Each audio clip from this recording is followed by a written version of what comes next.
Hey guys, welcome back to my channel. My name is Dion. This is TC10, the crazy troll nation of YouTube, because I'm just a crazy cute ass troll. Anyway, there is a laughable story behind that, but it's all in good fun. I already have on a face from earlier, and I have reapplied my Fenty Gloss Bomb and Hot Chocolate a few times, like after I ate. So I'm just going to apply some more real quick because my lips be dry.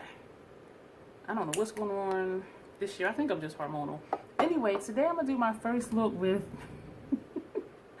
the Natasha Denona Crazy Circus palette, and I'm really excited and also just curious of what these shades are going to look like on me. I'm sure most of you have seen this on YouTube already, so I'm not even going to get into details or anything like that. I did go through some videos and wrote down looks and then looked at the shades once I received this. I purchased this with a bundle with the Biba palette for $170 off of the Natasha Denona website.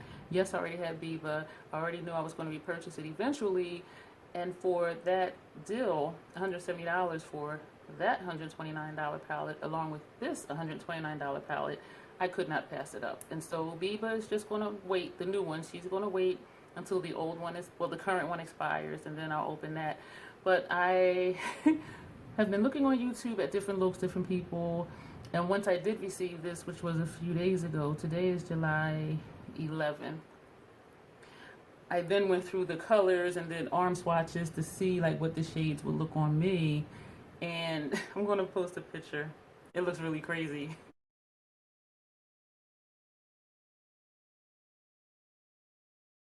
That look crazy, right?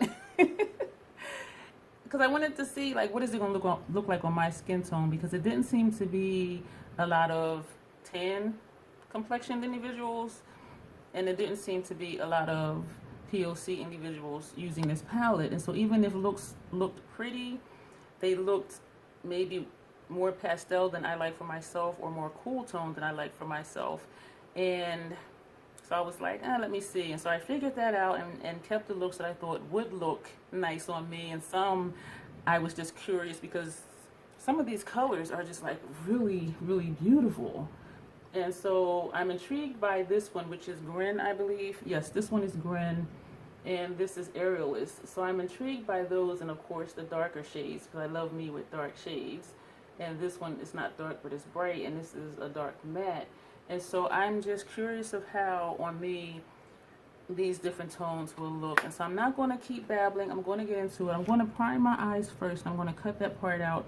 Also, I broke my no buy again. I'm going to do a video of everything I purchased during my no buy. Well, everything non-essential that I purchased during my no buy.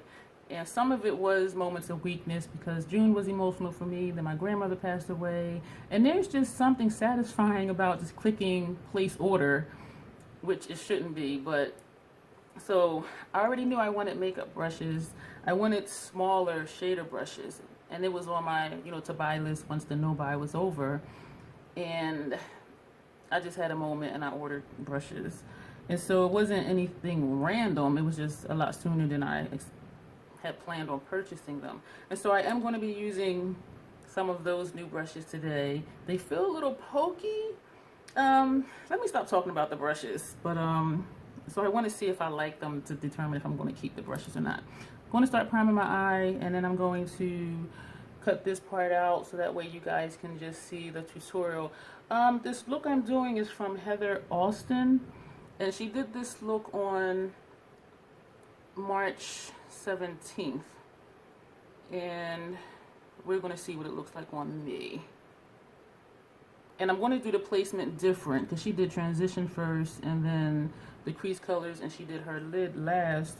I'm going to do my lid shades first and then the outer corner crease shade, and I'm going to do the transition and in the crease last because I want the shadows on my lid to stick. And if I do my transition first, some of that shadow will be on my lid, which may interfere with how the shadows adhere to my lid. And so that's why I'm doing it that way.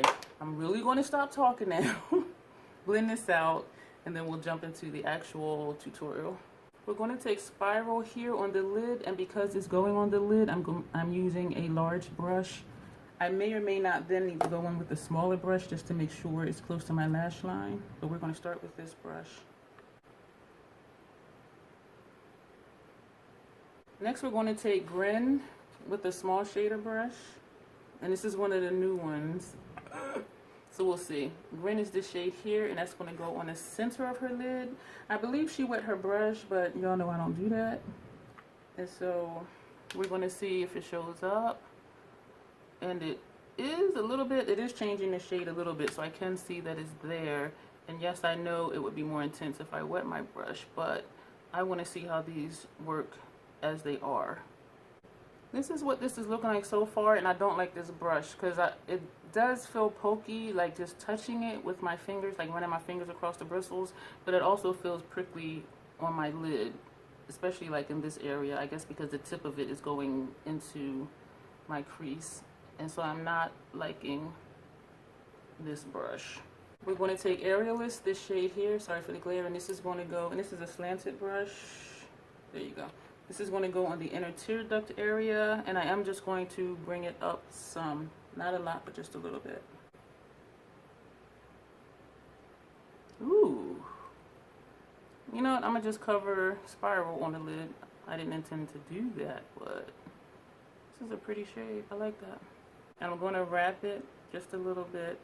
I'm liking how easy these are going on and how easy they're layering. And also layering without losing the color underneath. It's sort of like creating a different color altogether, which is really nice and unexpected, but that's what makes it nice because it's like, oh wow, look what that did. Joker is going to go on the inner crease, and that's new for me because usually crease colors I put in the entire crease. So just putting this on the inner crease, it's going to be interesting. We're going to take Firework on the outer crease and into the crease, which will be actually above my crease and also the outer edge of the lower lash line.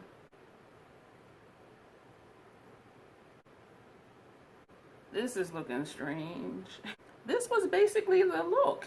And then act this shade here on the lower lash line. But something else needs to happen, like in this area, because this, yeah, something isn't right. I'm going to take some more of this shade here, which is Firework, and I'm going to use a different blending brush and blend this out up here. We're going to take Cotton Candy, this shade down here, with this same blending brush that we just used. I'm going to wipe it off, and we're just going to blend this out under here.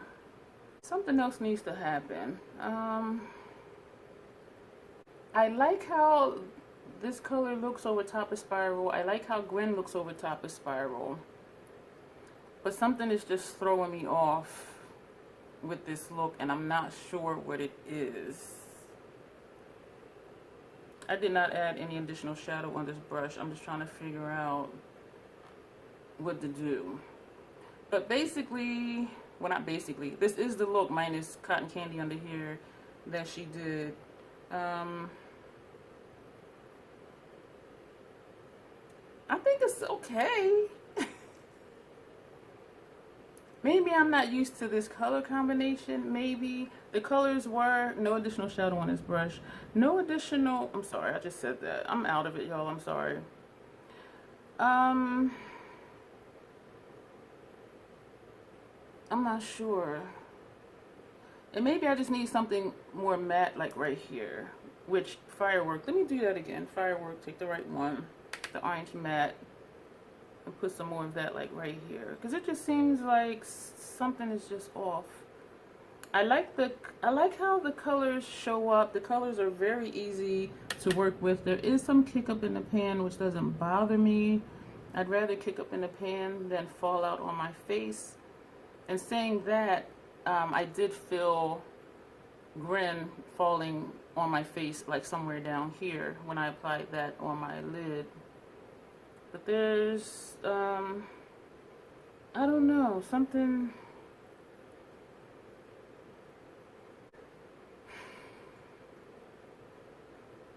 I'm not going to sit here and keep trying to figure it out, because you guys are like, okay, she's just sitting here like staring at herself. I'm going to put on liner. and maybe that will change something. I'm going to use a gel liner. I'm going to use Black Track Fluid Line from MAC. I'm going to cut this part out because I feel like I'm wasting you guys' time, and I don't want to do that because I'm just out of it and in slow motion, and I'm trying to figure out what I don't like about the look, especially because I do like the colors, and so I'm not sure like what's going on. Tried to do a baby wing and my liner came out thicker than I wanted it to be, and it's not even because this one the wing is here and on this one it's like down here, which is my natural eye shape, because I was trying to still get it even, which means I have to alter how I apply it. As you can see, it didn't work. I'm trying to see if I like it better than before I did that. I'm going to do mascara. I'm going to cut this part out. I'm going to put on a Fenty Stunner and Unveil on my lips on top of the Gloss Bomb because I don't have anything right here to wipe any of it off with.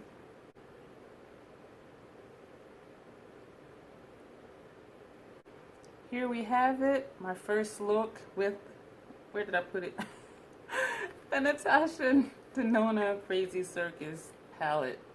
What do I think? I love how the shadows applied, which I had a feeling that I would. This is an interesting look. Having this pop of the burgundy right here is interesting. I like how the shades I layered altered the color of the base shade a little bit. Very easy to apply, no problems. The only fallout I had was from Grin, which was that center color. I felt a few flakes down here or whatever, but I actually don't see any fallout looking at the mirror down here.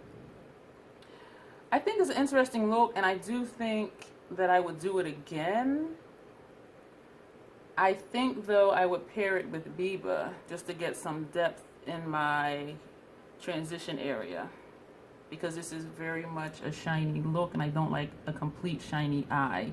And even though I went back with Firework, which is a matte, over the shimmer, it did not really, it doesn't look matte to me still. And not that it needs to be matte, but for me and my liking, I just need a little more depth.